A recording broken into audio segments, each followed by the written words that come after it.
Welcome to DFS Karma, where we talk about our favorite fantasy sports plays for football, basketball, baseball, and pretty much everything else. Be sure to check out and create an account with all of our partners, such as MonkeyKnifeFight.online, PrizePicks.online, and StatHero.online. Use the promo code KARMA on any of these sites to get an exclusive deposit bonus. And don't forget to check out all of our free fantasy content on DFSKarma.com, as well as our own premium plays. Without further ado, let's get the show on the road. Please welcome today's hosts.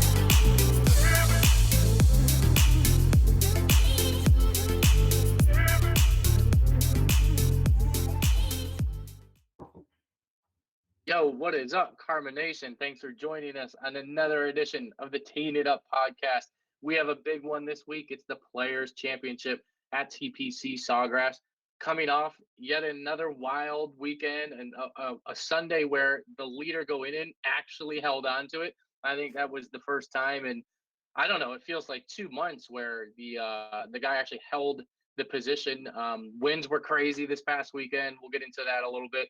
That definitely affected things. The AM/PM draw, we talked about that on the podcast potentially, and then definitely later in the week in Discord. You can access the Discord chat option with myself, my co-captain, Sam, at DFSKarma.com, as well as our betting content, picks and plays at BetKarma.com. So with that being said, Sam, how was your week last week? I know briefly we talked about it right before we went on air, DFS-wise. How about betting-wise?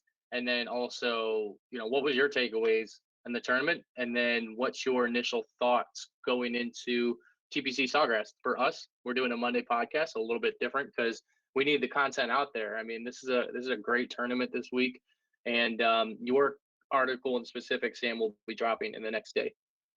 Yeah, I love this Florida swing. I think these two tournaments, a lot of people probably like to see these like birdie fest. I love to see a tournament where these guys are struggling like that. I thought that was awesome. I mean, I wasn't on Hatton and he was super chalks. Like I lost in DFS, whatever. Ethan and I made it all up on prop. You guys, dude, our Discord props have been absolutely insane. Like they have been. It's gone next level this year. Dude, I love it. There's like 900 messages. Like it's crazy. Yeah. No, we've got a heater, so you guys should really join us over there. But yeah, I was telling you off air, my main lineup, I had 3 of my guys. Like I went super contrarian. I went like Rory, which was chalk, and then I took Dom to finish 5th, and Brooks, who shot like an 81 on Saturday, so he was out of it. And then my other 3 guys missed the cut on the number by boogieing the last hole, so that was 6. So I lost DFS. I didn't have Hatton, and everyone else in the industry did. So like him winning, like I was out of it. So like, but I was tilting in Discord, but I was like, it was kind of nice, like you said, like I had nothing to sweat after Friday. Like my lineups were dead. Like it didn't matter. Like yeah. I mean, sometimes that's the play, man. Like sometimes you're out of it. It's like, whatever, get it back in props. Yeah. Like I made all my money back and then some in props. So it was whatever. But yeah, I enjoyed it. I mean, we got to mention that karma. So what, you just hit Hatton. We've each hit 2 winners. Sure. I think in the last, I know I've had 2 winners and 2 runner-ups in the last 5 weeks. I mean, we've been hot.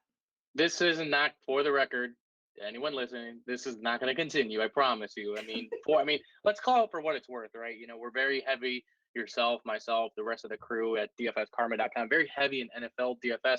And really, even though there is an earlier swing for golf, you and I haven't actually mastered that content-wise at, our website, which we probably will. As time goes on, we'll figure out a way to kind of, give the people what they want per se, as far as that goes. But we really started doing these podcasts, call it January 1, right? So here we are, we're first week of March, and somehow we've had 4 collective winners between us, which is a lot. It's outright let's go. Again, we talk a little bit that Discord's growing, and it's like you have the capabilities of maximizing your profits much greater, in my opinion, on the betting side of things. I mean, DFS is amazing. Like, obviously that's why we do this. We love it. I don't think DFS is ever going to go away, but I think people will get more and more surprised over the course of time and how much, especially golf. Like, I mean, I think NASCAR is kind of like this. I made 1 NASCAR bet this year, courtesy of Dave, the GOAT, literally the GOAT, and I hit 2, right? Yeah. So I think that payout was 40 to 1. So again, think about in DFS how hard it is to hit for 50 to 1 if you're buying in for $100. Like it's very hard to bring back 5,000 or 51 times $100 there to bring that kind of money back, depending on what your bankroll is. So Yeah.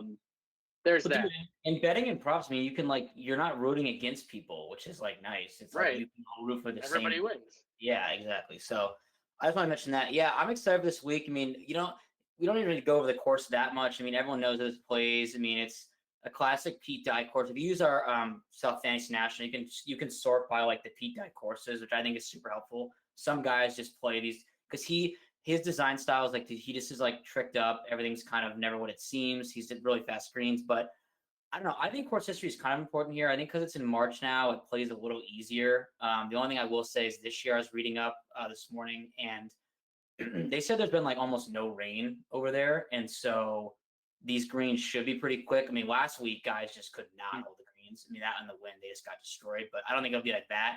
I think you'll see the winner at 13, 15 under.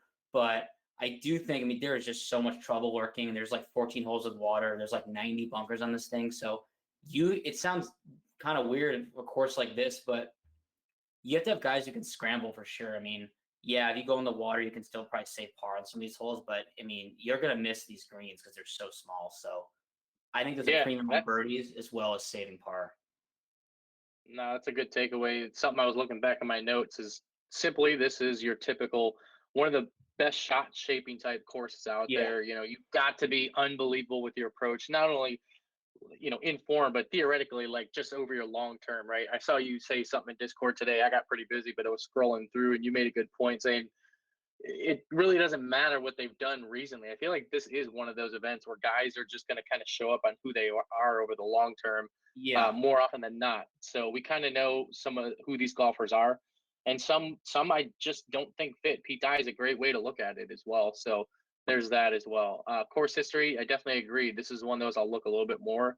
And then scrambling, you're right. You got to have that little extra pony in your bag because there is that needed definitely here. And you can kind of see it with some of the past guys that have won. So let's get into it. DraftKings, our premier sponsor. Shout out to them as well. So we're going to talk DraftKings pricing. And let's start from Dustin Johnson all the way down to $10,000 and above. It does seem eerie to keep putting him in the quote unquote value range. And I mean, I see the numbers, as do you, in Fantasy National, our friends over there. Don't care. I mean, don't care. He's very cheap. It's I feel like that's where you almost need to start. It's major pricing. It's soft. I was posting in Discord today for a second. I was like, I can literally make a lineup with DJ, Bryson, and Hideki and not have anyone bad. That's ridiculous. I mean, it's super soft. We can talk about all these guys. Dustin is just dude. Dude, didn't we have the same talk at the Genesis where he was literally 10,000 again? I wrote this down. People think Dustin Johnson is playing way worse than he is. He has 3 top 10s in his last 5 at the Genesis, Mexico. He was top 15 tee to green. He was just a literal bottom 4. He lost over 6 strokes putting. He's just not that bad. I think that was still some rust. I mean, me included, it's Dustin Johnson's been sucking. It's no. Justin Rose has been sucking. DJ is just not. People were literally shocked he just didn't win. That's in Mexico. Well, he hasn't been himself, but you're right. The putting, oh my God, Mexico, that's just crazy. It's horrible. It's terrible. Yeah. So I'm just saying, he's not been himself, but I'm saying people are acting like he's missing cuts left and right, and it's no, he's just not winning. Yeah. That's just agree. Got to play him. I haven't actually looked at the cashes. Is there big single entry double ups? I mean, I didn't even look yet. Oh yeah, dude, they made it way better as usual. Nice. Yeah. Perfect. There is and the only reason I reserved that quick pause there is because I don't know if I'm going to need DJ, but I totally hear what you're saying. If you're starting up top, of course, just freaking play DJ. I don't think this is like last week where you can play Rory and get away with it in a main lineup or cash. But yes, DJ, if I am paying up, I think for me, just gut shot right now, I'm probably even going lower, and we'll talk about that a little bit later. So let's not waste time. Rory McIlroy is the best player in the world, blah, blah, blah, number 1 in every freaking model. If you're playing, say, just 3 lineups, get Rory in 1, if not 2, right? Yeah. I mean, that's just the way I would kind of approach things, to be honest. He's just that good right now. People are saying he can't win. It's just the funniest thing ever. Oh, he played like horrific this past weekend. Like was so bad and finished top 5. Like I mean, yeah. I don't know. Yeah. From a purely game theory perspective, and just to try to be contrarian, like I think this may be the first week in like the last 5 Roy starts. I don't think you have to have him. Like you should, Sure. but like Rom and like I think JT goes undervalued this week. Just JT's my boy. I do love him. JT probably, just like, I think I prefer him if I'm single entry just to be like, because there's going to be, I mean, honestly, it's going to be chalk everywhere because this field is so good, but I would probably play JT if you want to get less, I mean, probably 8 to 10% less owned. These guys are all good. Speaking of all these guys, JT's like the guy that I just think of for this course, right? Like if you said, Anthony, pick one guy that you would just associate with this course, to me, this is a JT course. I mean, that's how much I value him this week. Don't get me wrong, Rom, I love my boy Rom. I love my boy DJ Brooks. I mean, I don't even know why I played him last week. I'm not touching him this week. I'm just not. I bet him, and that's it. You saw that number I put out. That's an absurd number. There's just something about Rom too, man. Like he's just so freaking good. Like dude, you're gonna hear it, man. I'm not sure how many. I know. I mean, I still like to listen just to get honestly to see who I can fade for ownership because everyone just copies a lot of podcasts. But you'll hear it a lot. I mean, Rom last year should have won this tournament.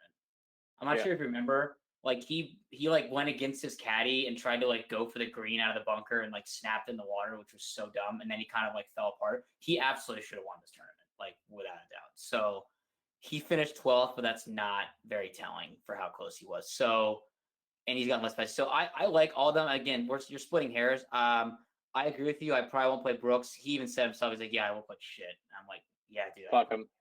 I picked you one and done, so thanks. You did look like shit. Move on. Yeah. Next range. Yeah. Patrick Reed and above. I'll start it off. I mean, no one's gonna play Patrick Reed. I just know it. Like, I mean, then again, 144 man field, but this guy is unbelievable. We said it early, the first week of January. We said just keep playing Patrick Reed. He's gonna spike. He's gonna win, dude. This is when I don't honestly associate this course with him, but I could see him winning because he's unbelievable. Sung J M. Again, people don't play the guys who are just winning every week, I guess, but I am 100% like going overweight on him. I mean, who else are you? I guess who are you not really playing in this region? Is it Ricky? Are you gonna Rose? So if I'm MME, I am absolutely playing like 8% Jason Day. He might be 3% owned. Yeah, because he just withdraws all the time.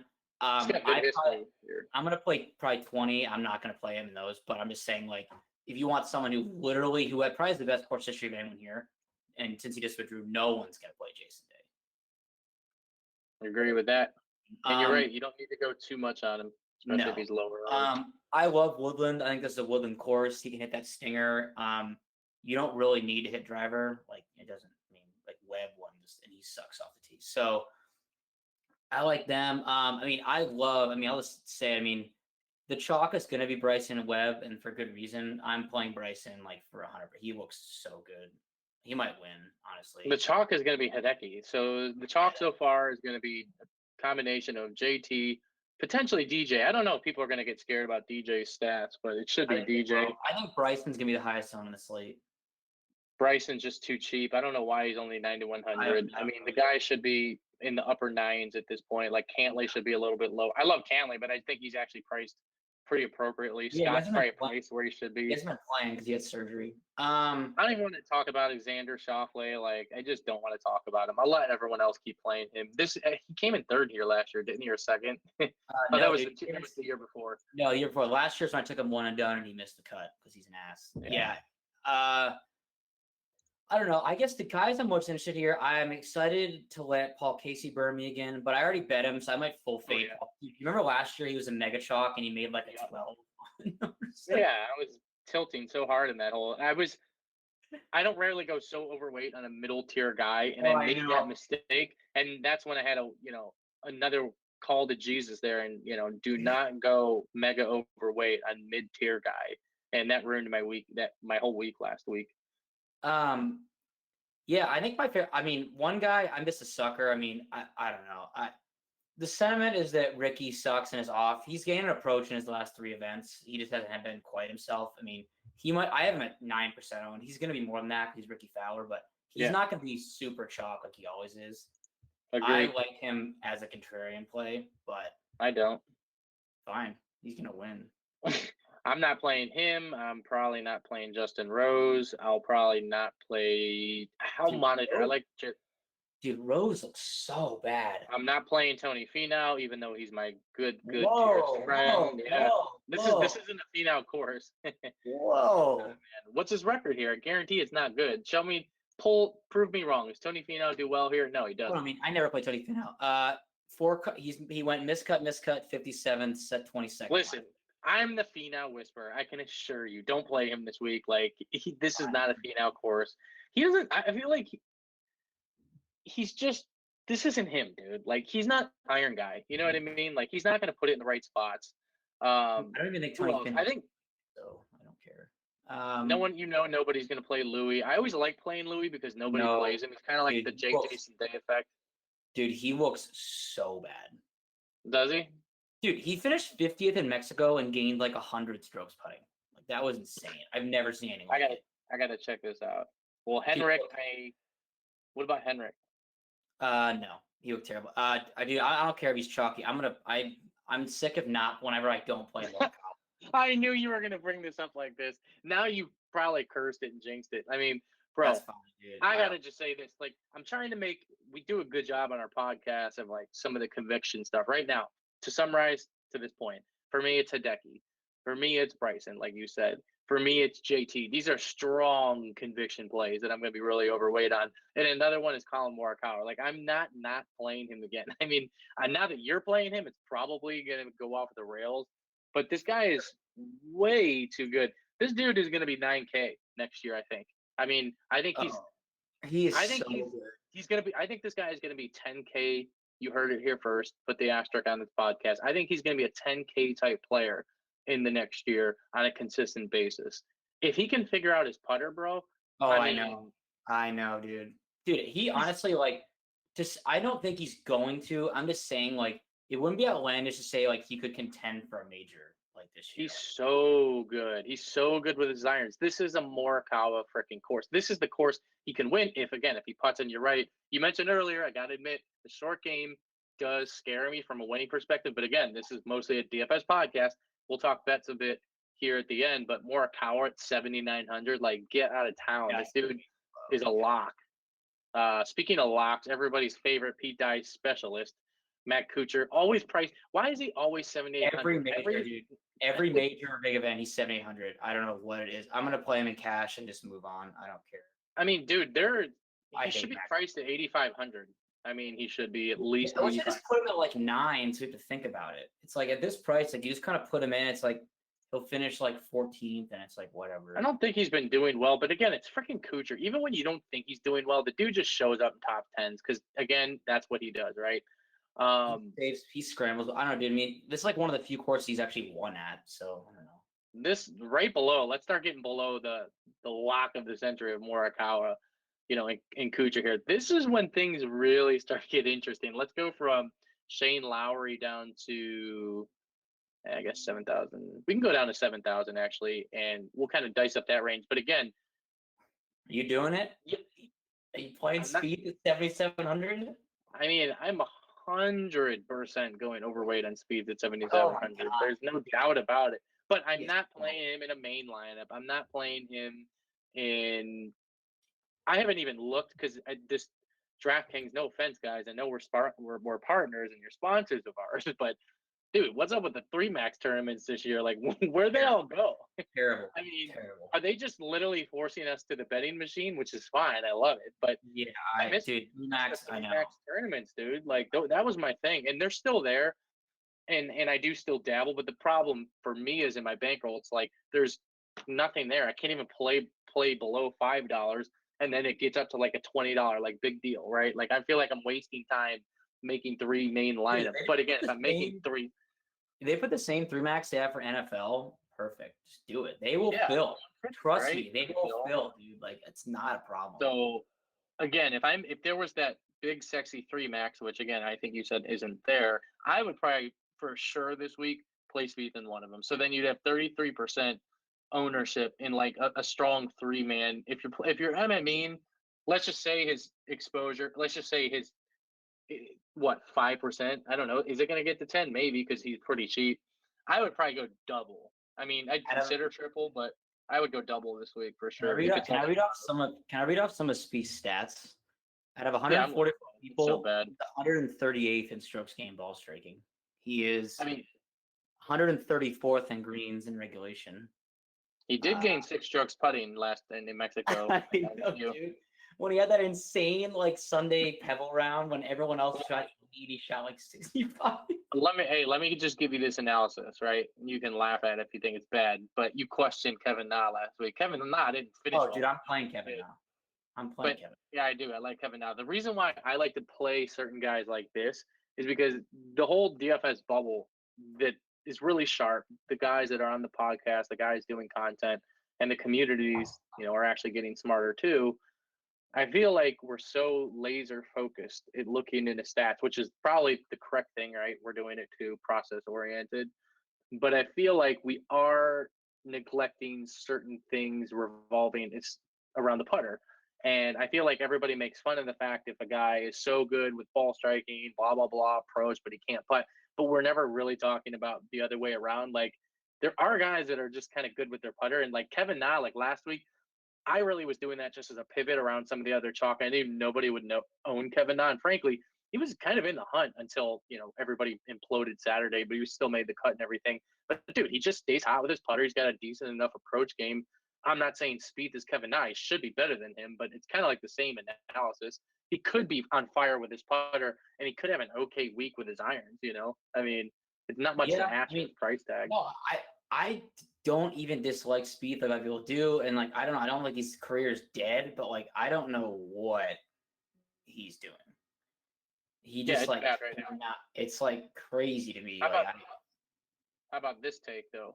I probably am going to have 0 to minimum Hatton exposure, and I think he's going to be so heavily owned. Oh, it's so chalk, dude. Yeah, he's so cheap. So, no, I'm not. I don't ever play Hatton. I will say, as of this second, I'm not saying no to him in cash games because I got to evaluate it. I want to look at the freaking contest. I looked earlier or this morning. I didn't see anything, but I think that's an easy fade. Even though he's super cheap, I get it. But this guy is like the master of just admitting that he likes to party and celebrate and drink, right? I want nothing to do with that. I think he quoted saying it'll be by Wednesday by the time he feels better, right?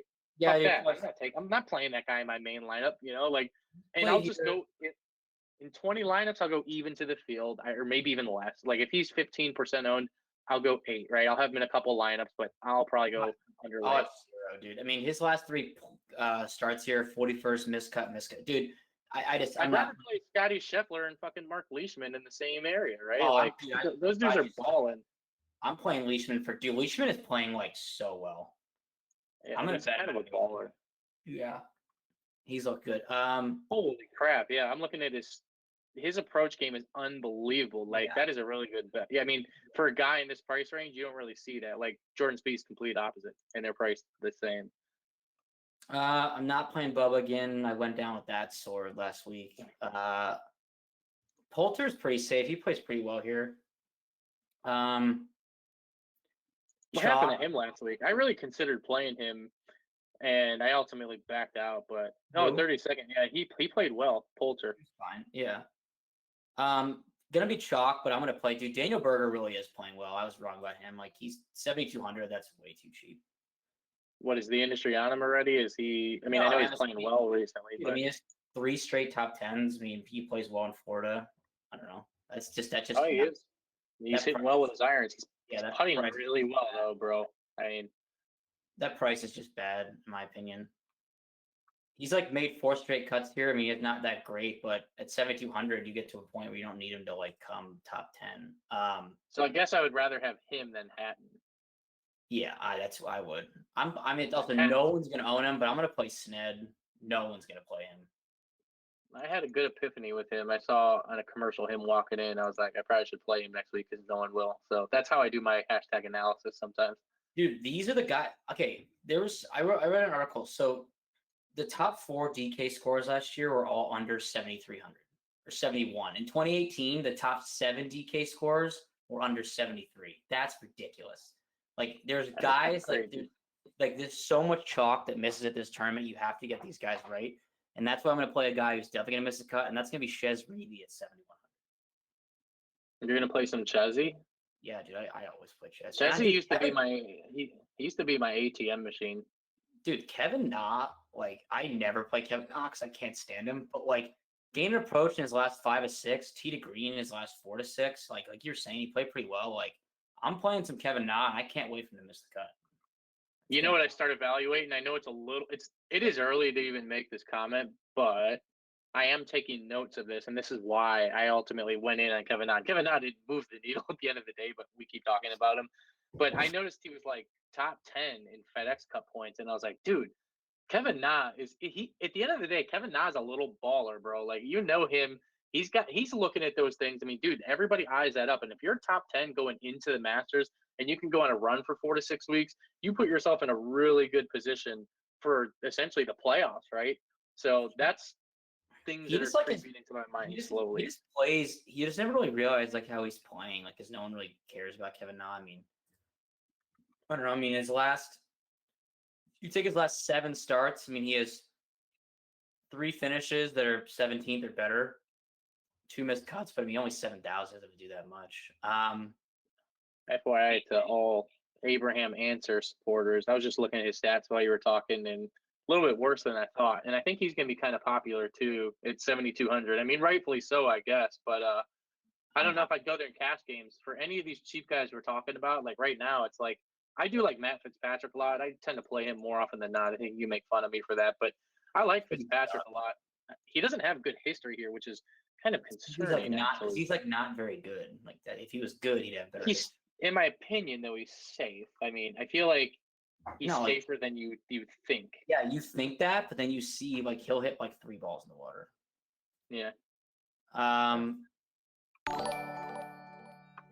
I mean, who else was I going to mention here? I already mentioned Poulter or Horschel. Oh, did I mention Billy Horschel at 75 going back up? I mean, he's a good Bermuda guy. He's been playing really well.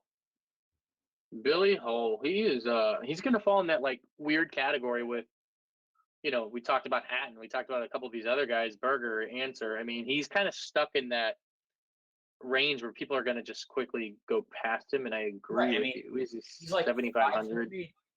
5 straight cuts and 2 top 10s. I mean, at Sawgrass, he's kind of mixed. He has like middling finishes, but again, dude, he's not that expensive. I mean, can you please tell me this? Can you please play Phil in MME? He's going to be like 0.7. No, dude, Phil's like never made a cut here. He's so washed. Yeah, he really hasn't. He has in his last 7 starts at Sawgrass, he's made 1 cut. That's impressive. Yeah, I would not play him. Oh my God, just looking down at Kevin. I was wondering what happened to Kevin Streelman last week because he was winning it. Like, this just goes to show you how tilting golf is and how awesome it is. So mad.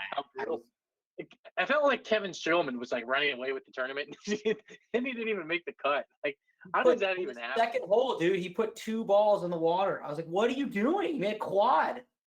I mean, dude, he was like 6 under or something. I was like tilting my face off in Discord. I was like, "Why do all my guys suck?" And then Maverick McNeely bogeys the last hole. Carlos Ortiz triples the last hole.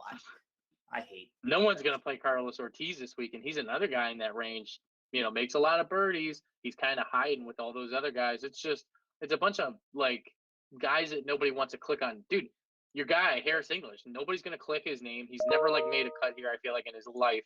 But he's kind of like low-key balling right now. But no one's gonna play Harris English because he was added late to the field after withdrawals. So like he's definitely not gonna get any ownership. You know who nobody's gonna play? Nobody's gonna play this guy. He's got 2 top 15s in the last 4 years. He's got 2 essentially top 15s in his last 3 tournaments, but he burned a lot of people last week, including me, is Rafa.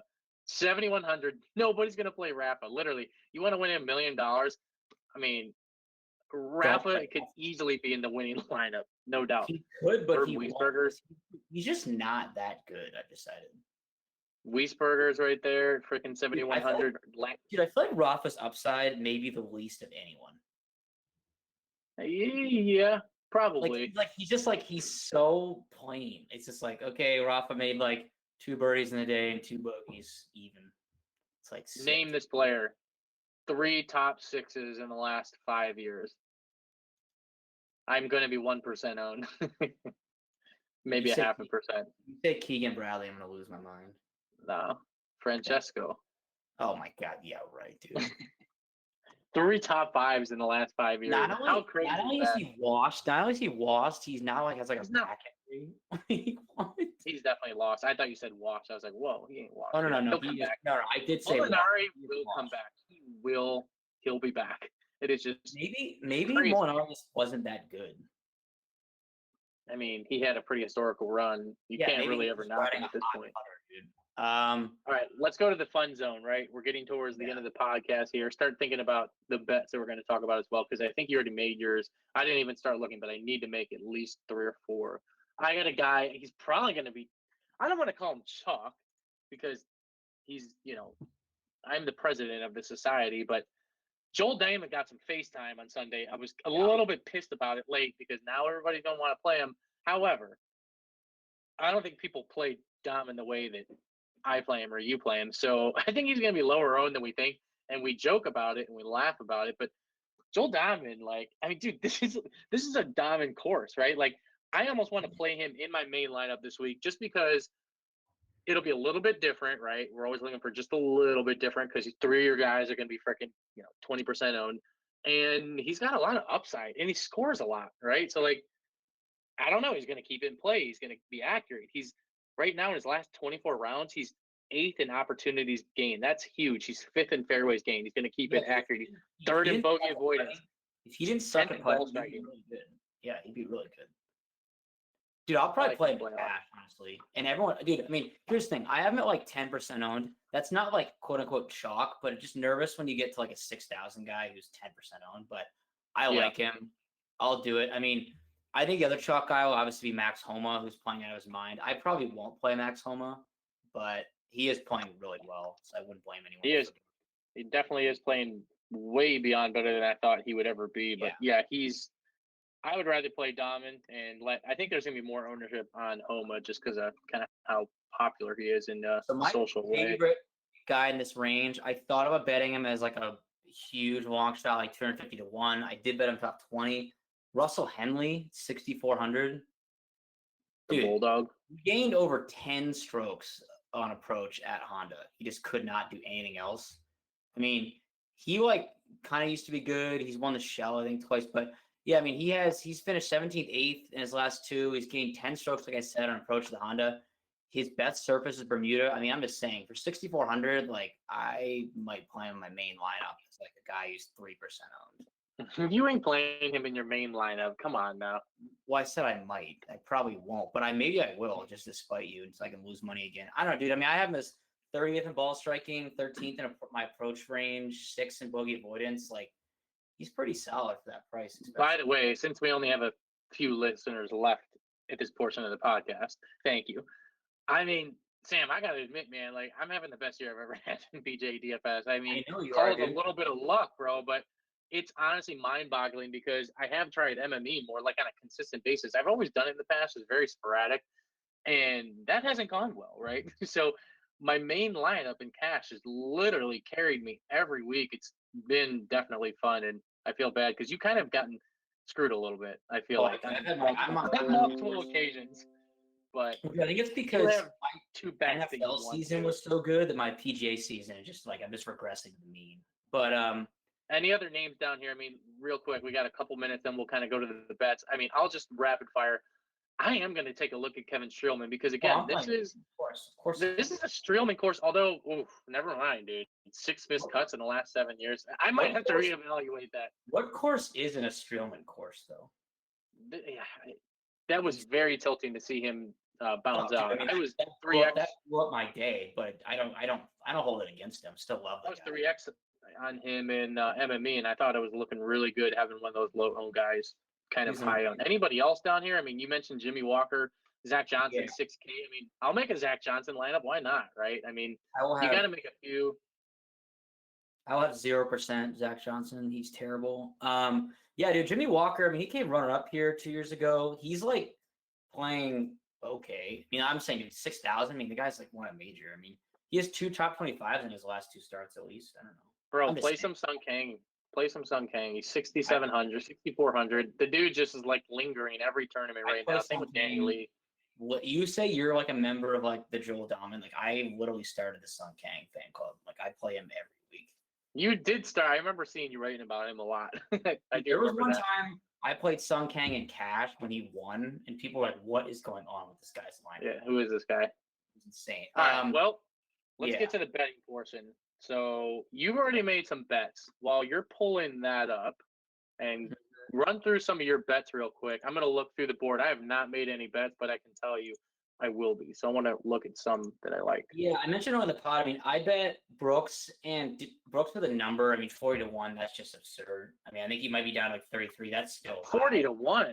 Yeah, that's. What? I mean, that was high. I mean, and dude, I saw DJ. I like the value. I'm not playing Brooks. Something's wrong. I'm not playing with DFS. DJ 25-1. I mean, that's ridiculous. He's whoa. Odds. I 25. And then my fair bet I've made, even though it's low, I think it'll be a popular one. So anytime it's community bets, no, it never works. Everyone bets him. Like the one time it's ever happened was Sungjae, but I think Hideki has gone winless for too long, dude. I think he puts it together this week. Yeah, I mean, he's on fire with his approach game, which is you would think at some point he's a better scrambler than people think. He's like gotten better as his career's gone on. Yeah. So there's that too. He's good chipping. He just sucks at putting. Who else? I mean, I mentioned that I don't know. I wish I wish I didn't bet Paul Casey every week, but I do. He's so bad. He's such a coward. He's not going to win. So I got one guy in specific right now. It's just literally jumping out of the page. So for anyone who doesn't have an account, you can legally bet mybookie.today. Make your bets there. DraftKings in legal states if you can. Highly suggest that. But man, you see my bets weekly too, Sam, in the Discord chat there. I'm not going to stop betting Colin Morikawa. 45-1. I thought he was going to be in the low 30s. I saw that too. Yeah. You know the markets have the same data we do. I mean, if not, obviously even better. But that's a value. I mean, 45-1 for as good as he's striking. I mean, again, maybe the chipping and the putting is just so bad, which kind of is his thing, where they know he can't win, right? Let's see. Berger, you mentioned him. I don't know if I would bet on Berger. 66-1 is that's too low. Dude, my book has Morikawa at 50. I'm about to bet that after we are done with this pod. Wow, Spieth is 80-1. I mean, that's crazy. I will put a sprinkle on my boy. I know I'm gonna get like a tag being like, here are my bets of the week, waste on. I don't know. I'm just trying to think. I mean, I'm looking at the odds board. I mean, guys I like. I don't know. I mean, like if you get lower, I mean, Hideki obviously, Colin obviously. I mean, I could maybe be talked into Shane Lowry. Right now, out of any of these guys, and then we got to cut it short here because we're hitting the break. Man, Jason Day is 66-1. Out of all these names in this range, Jason Day, 66-1. Somebody's got amazing course history, who has the short game, who can, is a proven winner. Let's be real. At the end of the day, that guy is screaming to me at 66-1, and he can troll us all and just come here and win if his back's okay. That's kind of the other guy I see in this range. So Morikawa, Day for me. And then I totally agree with you on DJ. 25-1 is definitely value. It does suck that Hideki's at 26-1. I mean, I would have to kind of think about that one, but I'm probably not going to go deeper than 4 or 5 guys on the card this week and see if I can get any horses in the race. So that's it, man. Anything else you want to add? Yeah, I like to. I mean, okay. So wait, did you not say last week? I said give out your winner under 9K. Did you say Hatton or did you not? I don't know. Yeah, I'm pretty sure I did. That's nice. I played him in my main lineup. Who's your winner under 85? So you can't pick like this week. Yeah. Not yet. Man, it's got to be Morikawa. I'm going to Morikawa, dude. Like I'm not getting a rain. Like I can't. Dude, stop. If anything, if it's not him, it's Leishman. Yeah, I think Leishman's strong. Dude, any before we get out of here, I mean, under 85. What about like Sergio? Fuck no, I'm not betting him. He's terrible, dude. Like I got trapped into that a few weeks ago. I know his course history here is literally immaculate. Never missed a cut. Has a 12th, 8th, 3rd, 2nd, 22nd. All right, well, I'll let you sleep on this. Strokes gained approach last 5 tournaments, negative 4.8, positive 1.3, negative 3.8, negative 5.4, negative 2.5. He can't hit his irons, dude. This is not Yeah, his sport. plus he's showing a 50 So, to 1. That's terrible. I'm not betting 50. to me, that's just a sucker bet at this point. You know, I mean, people know that he's a name. I mean, you would think that that's value, but just look at the stats. He's. I think he's closer to wash than anything. I feel like he doesn't care anymore. No, he knows. He already has the lifelong Masters. Doesn't really matter. That's it. We out of here. Until next time, holler at your boys on the Discord chat. You can access that at both websites, betkarma.com as well as dfskarma.com. The content's going to roll out in the next couple of days here. Good luck, guys, this week. Talk to you next week.